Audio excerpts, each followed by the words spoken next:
Assalamualaikum warahmatullahi wabarakatuh. Kembali lagi di channelnya Kang Amin mengaji dan berbagi. Yang pada kali ini kita masih melanjutkan pada kajian Maqasidus Syariah Dalilun lil Mubtadi'in. Jadi kita mengkaji Maqasid Syariah, dalil sebagai petunjuk lil Mubtadi'in untuk para pemula. Jadi memang kitab ini diperuntukkan untuk teman-teman yang ingin belajar, ingin memahami seperti apa itu maqasid. Nah, memang kitab ini juga diprioritaskan atau diperuntukkan untuk teman-teman pemula yang ingin memahami maqasid itu seperti apa.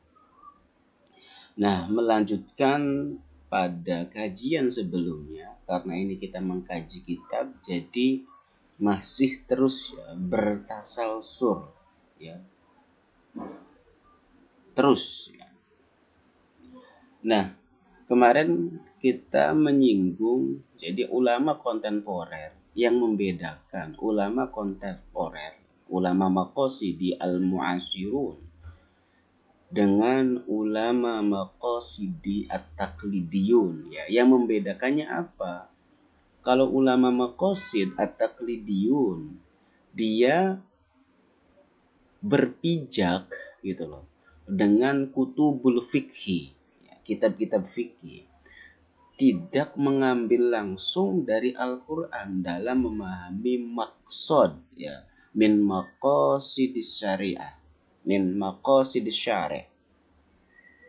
Nah, ulama maqasid al-mu'asirun sekarang kontemporer itu dia langsung dalam memahami maqasid itu mengambil langsung melalui an-naql berupa Al-Qur'an ataupun sunnah. Nah, di sini akan kita tampilkan beberapa tokoh yang dalam memahami maqasid dia langsung bersumber, langsung mengutip ya dari teks-teks Islam yaitu Al-Qur'an dan Sunnah. Na'ridu fi ma yali ba'dal amsilah 'anil maqasid al-kulliyah allati jara istinbatuha mubasyaratan minan nusus al-islamiyah. Di sini kita nanti akan menyebutkan sebagian contoh berupa maqasid kulliyah yang cara pengambilannya, cara pengistinbatannya itu dia mubasyaratan, langsung dari teks Islam yaitu Al-Qur'an dan Sunnah. Ada siapa saja di sini? Ada Qoma Rashid Ridho.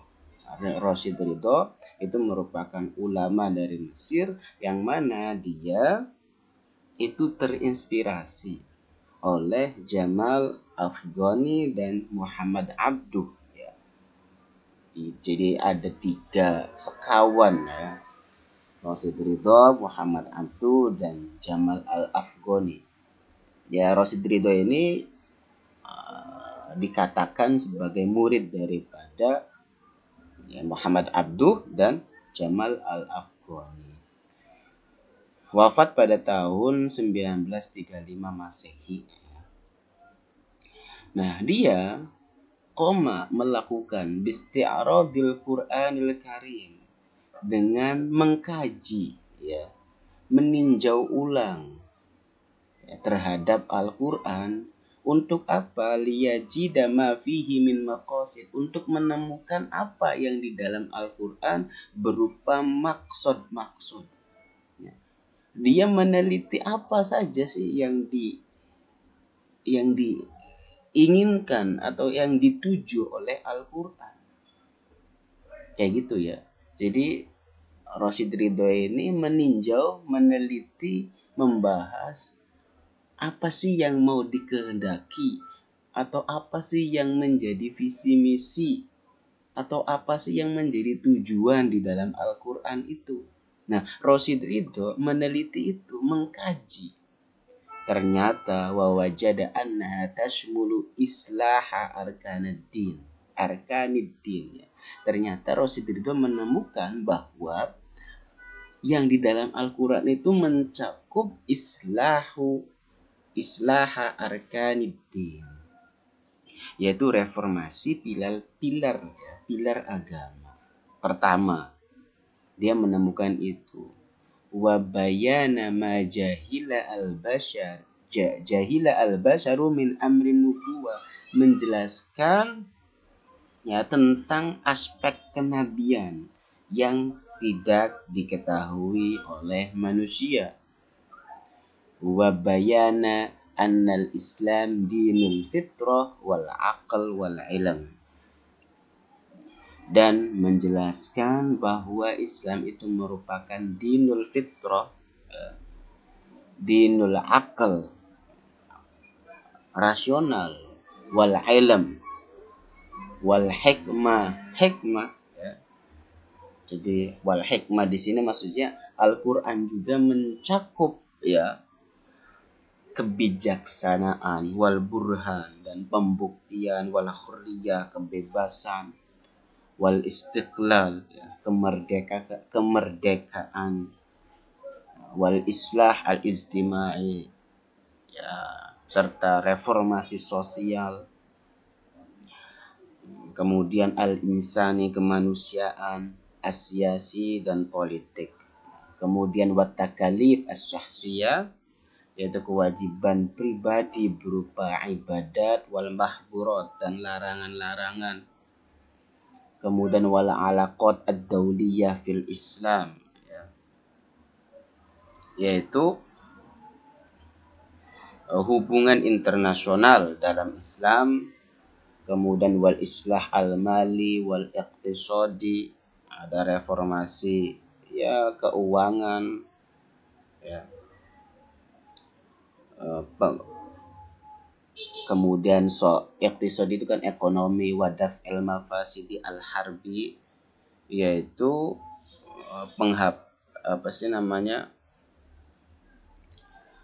pencegahan dampak buruk perang, wa i'ta'in nisa'i huquqahunna, yaitu memberikan hak, ya, memberikan perempuan berupa hak-haknya, wa tahrirur riqab minar riqi, dan penghapusan perbudakan.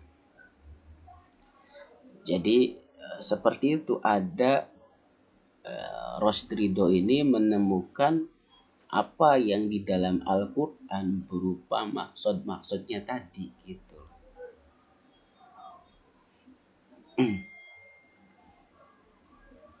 Nah, kemudian Toroha At-Tahir Ibnu Ashur, ada ulama lain yang mengkaji, ya, memahami maqasid itu langsung dari Al-Quran. Toroha At-Tahir bin Ashur, Toroha ini menunjukkan proses ya, intelektual dalam memperkenalkan gagasan baru. Toroha At-Tahir Ibnu Ashur yang wafat pada tahun, nah di sini ada yang salah ya, yang sebenar itu wafatnya Syekh Thohir itu pada tahun 1973. Ini salah. Dia Toroha menampilkan fikrotan, sebuah pemikiran, annal maqasida al-alamiyya litasri' al-islami hiya irsa'u hifdin nizamil ummati, bahwa maqasid yang bersifat universal itu merupakan syariat Islam. Maqasid yang bersifat universal yang terdapat di dalam syariat Islam itu merupakan irsya'u hifdi nizamil ummati, yaitu penegakan, pemeliharaan ya, tatanan umat. Itu. Jadi maqasid alamiah, maqasid yang universal di dalam syariat Islam, di dalam hukum Islam, yaitu menegakkan sistem atau pemeliharaan sistem umat, ya, tatanan umat seperti itu. Jadi menjaga kestabilan umat, wal musawatu, dan apa ya, kesamaan, kesetaraan, ya. Kesetaraan. Misal al-musawatu fil hukum, yaitu kesetaraan di dalam hukum, ya. Wal hurriyah, kebebasan, konsep modern ya, mencakup hurriyatul i'tiqad, kebebasan berkeyakinan, wassamaha, dan toleransi ya. Di sini samaha itu sebagai prinsip muamalah dalam Islam ya. Wa mura'atul fitri, dan ya menghormati terhadap fitrah manusia.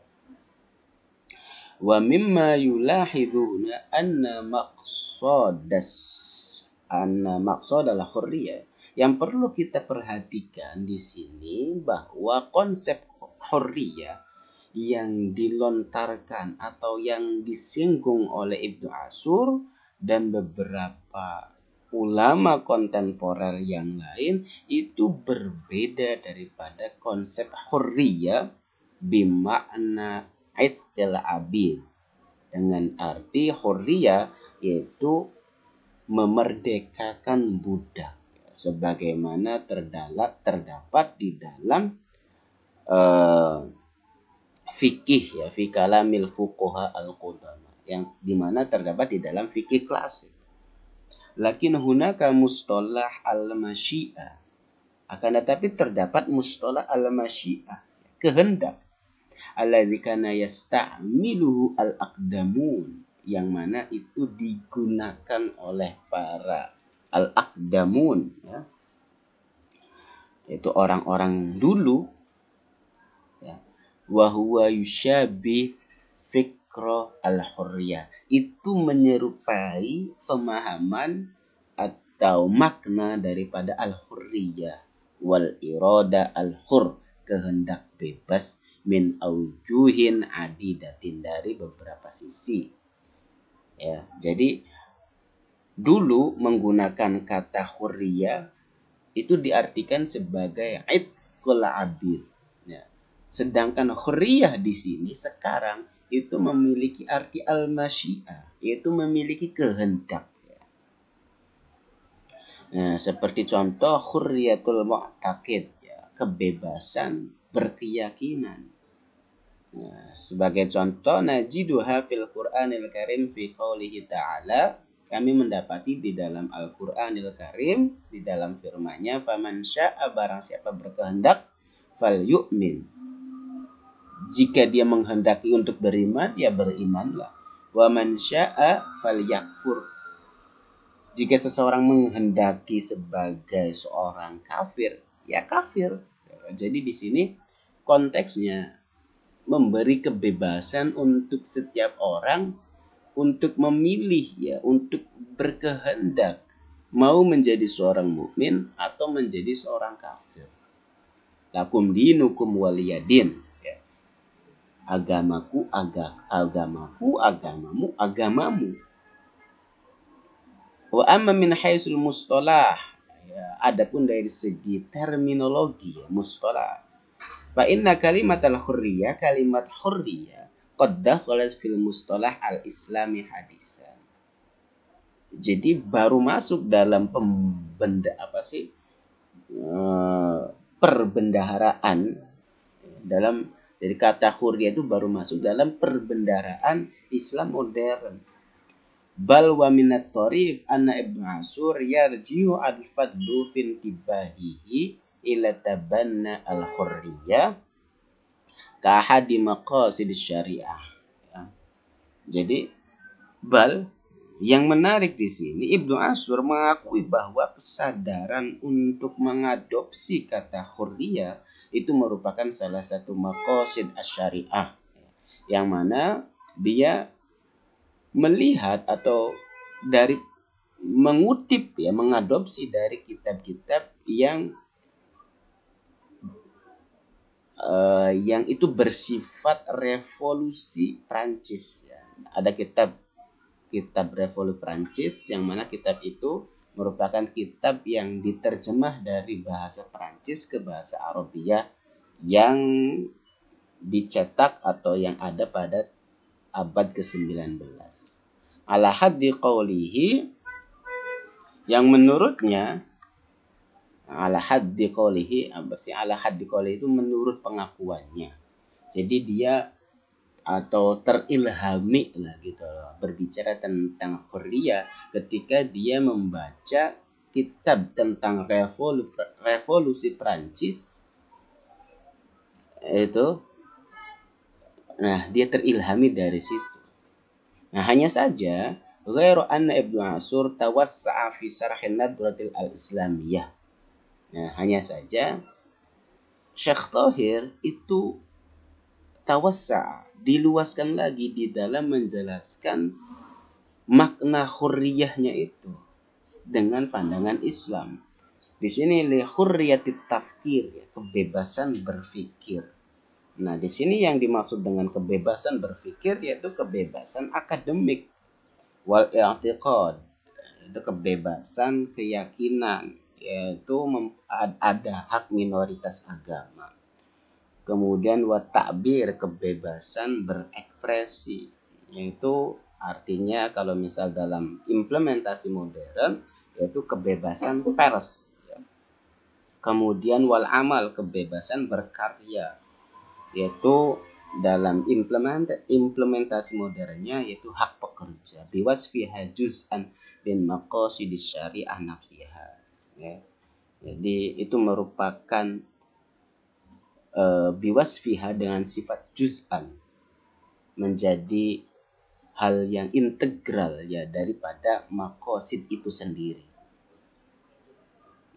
Nah, seperti itu teman-teman. Jadi banyak pesan, banyak maksud yang dari dua tokoh di sini, Rashid Ridho dan Syekh Thohir, yaitu mengambil ya makna pesan yang mau disampaikan ya melalui ayat-ayat Al-Qur'an gitu loh. Jadi tidak hanya memahami Al-Qur'an itu dari narasi tekstualis, melainkan kita dalam memahami Al-Qur'an yaitu melalui maksud-maksud yang ingin dicapai dari teks itu. Akhirul kalam, wassalamualaikum warahmatullahi wabarakatuh.